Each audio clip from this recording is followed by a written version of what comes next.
pleasure of knowing Mystic Mel Melvin for many years, and he said, "Oh no," because he knows I've written his introduction. We met through Toastmasters. We met, which meets on Monday evenings at the Government Services Building in Benel, by the way. If anyone wants to go, 6 p.m. See me on a break or afterwards, and I'll tell you how to get there. And we've worked on a number of projects together since we met 7 years ago. Mel owns a rich life, which leads to many wonderful storytelling opportunities. So this evening, I'm bringing up Mystic Mel Melvin, not knowing what the heck he's going to present. Mystic Mel Melvin.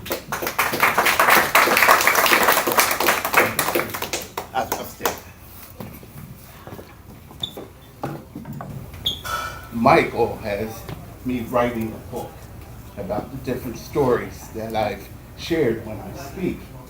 Tonight I'm going to share with you 3 stories that I call learning, how I had a learning experience. The first one is about Bruce. Now, Bruce and I really had nothing in common except riding motorcycles. He was the greatest mechanic on the motorcycle you'd ever known, but we didn't like anything else. We'd meet for breakfast, go out on the motorcycles, and that was it. I'd like to go out to lunch with him, but he only ate meat and potatoes. I wanted a variety of things. I liked all type of music. He just liked one area of 50s music, and that drove me crazy. But we would ride motorcycles together. In 2012, we would go down to Bike Week. In fact, we went to Bike Week over 5 years. But in 2012, we went down to the Speedway, and in the Speedway was a pavilion for our favorite motorcycle, Kawasaki. We sat and we ate, we had a great time. On the way out, he told me to take the lead. I came out to the International Speedway with him on my left. Now, International Speedway has 3 lanes on each side, going in each direction. We were at a light. The light turned green, and I pulled out and made a wide swing to go right because I knew he was right behind me. As I made the right, I went up to the next light, and I looked back, and he wasn't there. So I waited a few minutes. Well, now there's no traffic, nothing. Something happened. So I took him. If you know anything about that area, you just can't go around the block. It's almost a big mile loop that I had to make. And when I got back, there were emergency vehicles, and Bruce was laid out on the ground. And I watched his life fluids flow from his body.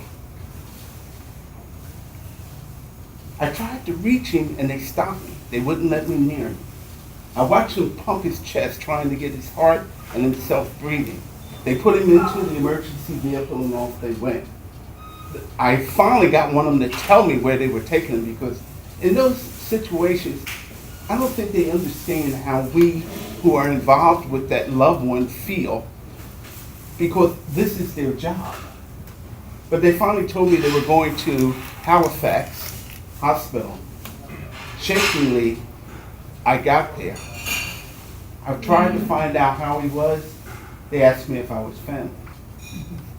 And no way I could be his family. So now I'm stuck, and I had to find a way to call his wife.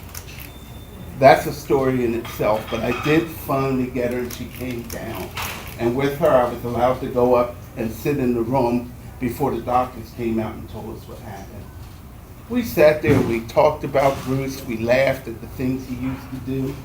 He put up the lighting in my kitchen. He put the water heater in for me. We just laughed. And then the doctor came out and he said, well, how's he doing? And he said, Bruce is dead. I remember his wife letting out a yell that goes through me.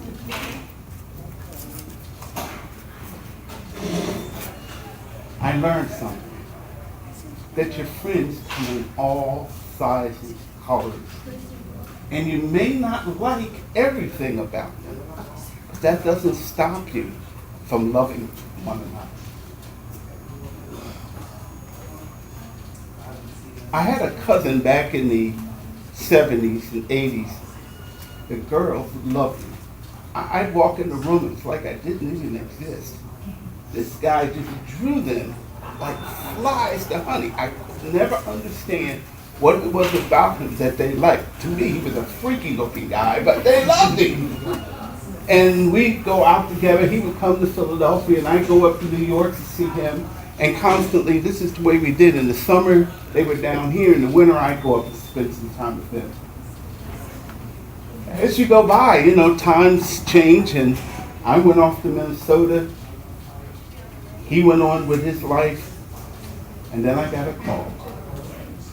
His name was Charles. We called him Skeeter. It was from my other cousin that we all kind of hung tight together. He said, Skeeter's dying. I said, what do you mean he's dying? He said he has AIDS. Now this was back in the beginning of the 80s when we really didn't know what AIDS was. We didn't even know how you caught AIDS at the time. So off I did. I took and flew up to whatever the crowd is. I got to New York. And when I got there, he was in a room about this size, and there were beds right along the walls. No privacy, just beds. And every one of those persons had AIDS. I went over, and I couldn't believe it was my cousin. He was just skin and bones. I talked to him for a little bit, and not going into that, the very last thing he said is, Mel, before you leave, would you hug me? I said, hug you? He says, yeah, no one here will touch me.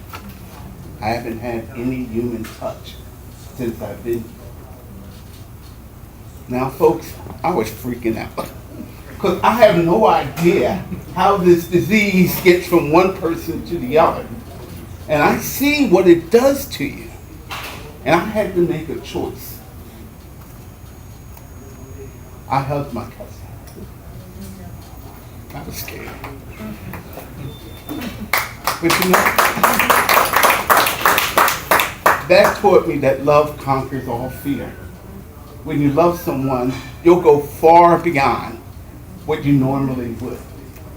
Trust me, when you get to that point, you'll find it out. This story was about my other cousin. We used to run around together only at family get-togethers. We didn't know each other too well. Lance was older than the rest of us. He was about 14, 15 years old. And the rest of us were maybe 9 or 10. And we got invited to a get-together in New Jersey. So we went down, and the women, they would go over in a corner and talk.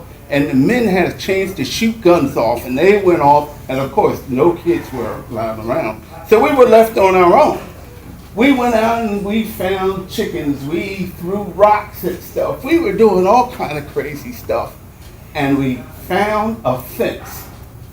And the fence had an electrical top to that wire that goes across. You touch it. No, I'm not going to touch it. You touch it. I ain't touching it. No, you touch it. Well, there just happened to be a stump right by the fence. And my cousin got up on the stump and he said, watch this. Now, folks, let me tell you something. When somebody says, watch this, it's going to be one of two things. It's going to be something you never saw before, or somebody's getting hurt. This was both. Because you see, he got up on that tree stump and he decided he could urinate over that fence. Now, as a young man, he had a good stream going there for a while.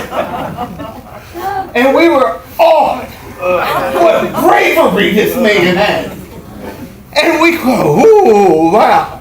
Well, as you know, it started to cut down a little bit. And when it hit that fist, he went flying off that step. He grabbed himself.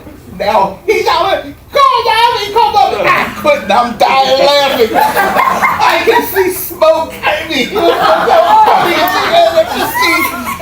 I'm laughing. Finally, they must have heard the screaming, and they came and they picked him up. Good thing he was standing on a wooden stump instead of a metal plate. Like I said. Well, for a week, he had to walk around with.